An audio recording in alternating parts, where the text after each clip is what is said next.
ఒకసారి పరమానందయ్య గారు కార్తీక మాసంలో తన శిష్యులందరితో వనభోజనం చేయాలని అనుకున్నారు. ఏమో కార్తీక మాసం వచ్చింది కదా, మనం అందరం వనభోజనానికి వెళ్తే ఎలా ఉంటుంది? అవునండి, మంచి ఆలోచన. నాయనలారా, మనం అందరం వనభోజనానికి వెళ్తున్నాం. కావాల్సిన ఏర్పాట్లు చేయండి. అలా పరమానందయ్య గారు తన శిష్యులతో పాటుగా కొన్ని వంట సామాన్లు బండిలో వేసుకుని బయలుదేరారు. బండి నుంచి ఏమైనా పడుతుందేమో చూస్తూ ఉండండి. సరే. అలా అందరూ ఉసిరి వనంలోకి వచ్చారు.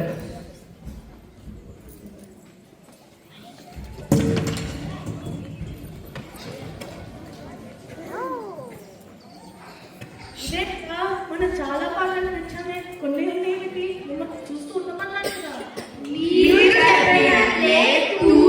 తప్పకుండా చేశాము గురువు గారు. అవి పడుతుంటే చూస్తూ రామచంద్ర, సరే ఉన్న వాటితోనే వాటికి సిద్ధం చేయండి. నేను అన్నం వండుతాను, మీరు చెరువుకి వెళ్ళి తామరాకులు పట్టుకురండి. అశ్విని కోడి రాగాలు తీస్తూ పొయ్యి మీద అన్నం వండటం మొదలు పెడతాడు.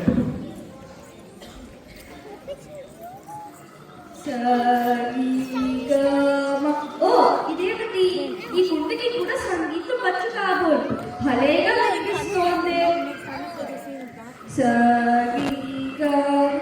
ఇదేమిటి, వచ్చే శబ్దానికి తాళానికి సరిపోవడం లేదు. తాళం తప్పుతోంది. చూసుకుని మళ్ళీ అను.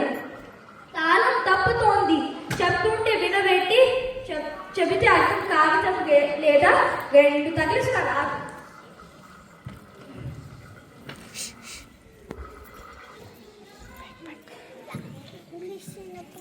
కుత కుత శబ్దం కుండకు నష్టం, కుత కుత శబ్దం కుండకు నష్టం.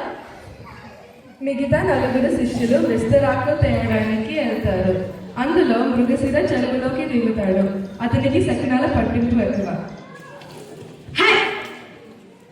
అయ్యో తుమ్మారే, శకునం బాగోలేదు. కాసేపు ఆగి బయటికి వెళ్దాం.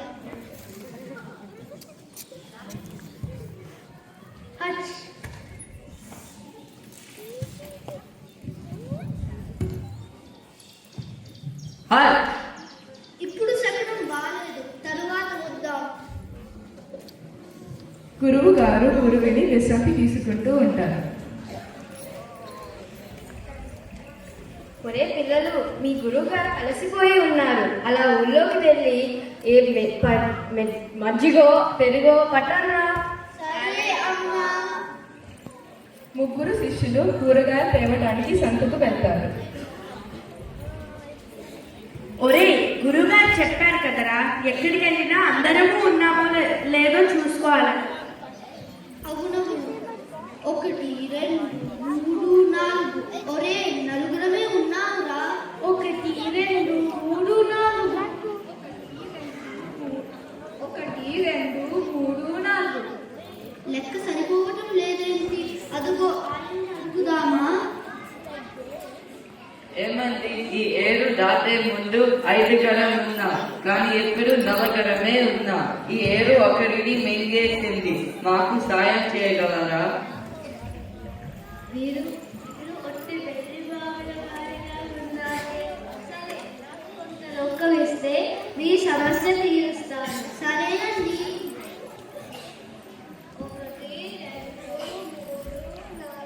1 2 3 4 5. మీరు మహామేధావులు. మీకు శతకోటి నమస్కారాలు. ఇదిగోండి మీ సాయానికి మా కానుక. ఒరే అశ్విని, మృగశిర, మీరెళ్ళి మజ్జిగ పట్టుకురండి. మేము వెళ్ళి కూరగాయలు కొనుక్కొని వస్తాం. సరే.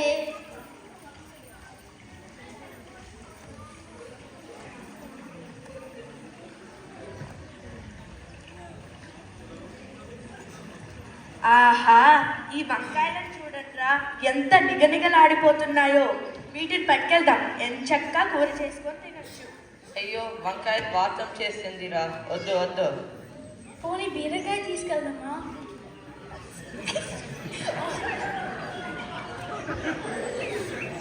బీరకాయ బలుపు వద్దులే. ఈ సొరకాయ చూడు భలే తాజాగా ఉంది, ఇది పట్టుకు వెళ్దాము. సోరకాయ తింటే జలుబు చేస్తుంది. ఆయన కార్తీక మాసం చన్నీళ్ళ స్నానం వద్దులే. పోనీ కాకరకాయ తీసుకెళ్తే ఎలా ఉంటుంది? కాకరకాయ చేదు, మేము కరక్కాయలు తీసుకువెళ్తాము, ఇది అయితే సర్వరోగ నివారణ. 3 కిలోలు కరక్కాయలు ఇవ్వమ్మా. 3 కిలోల ఇలా చూస్తుంటే ఒట్టి వెర్రి బంగాళంపల్లా ఉన్నట్టే. 3 కిలోల కరక్కాయలు కొన్న వాళ్ళని ఇప్పటి వరకు చూడలేదు. అయినా నాకెందుకులే, చక్కగా మంచి బేరం దొరికింది.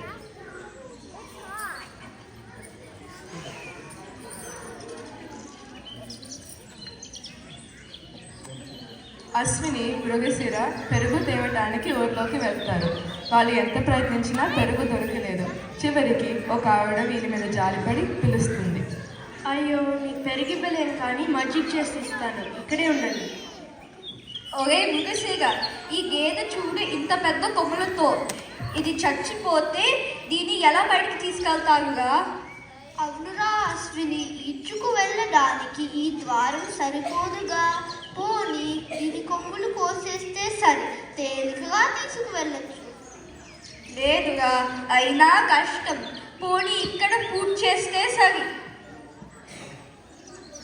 ఏదో పెరుగు దొరకలేదని సాయం చేద్దామనుకుంటే మా గేదె గురించి ఇలా మాట్లాడతారా? మజ్జిగ లేదు, పోండి పోండి. గురువిని వంట చేసి చోటుకు వస్తారు. అప్పటికే శిష్యులు అక్కడ ఉంటారు.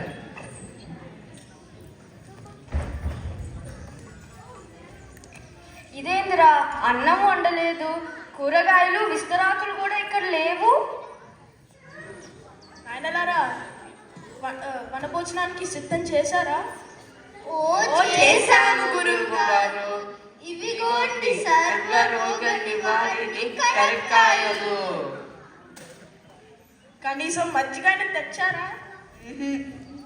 ఓరి సన్నాసులారా, ఒత్తి బదల్లా ఉన్నారే. యదా గురు తదా శిష్య.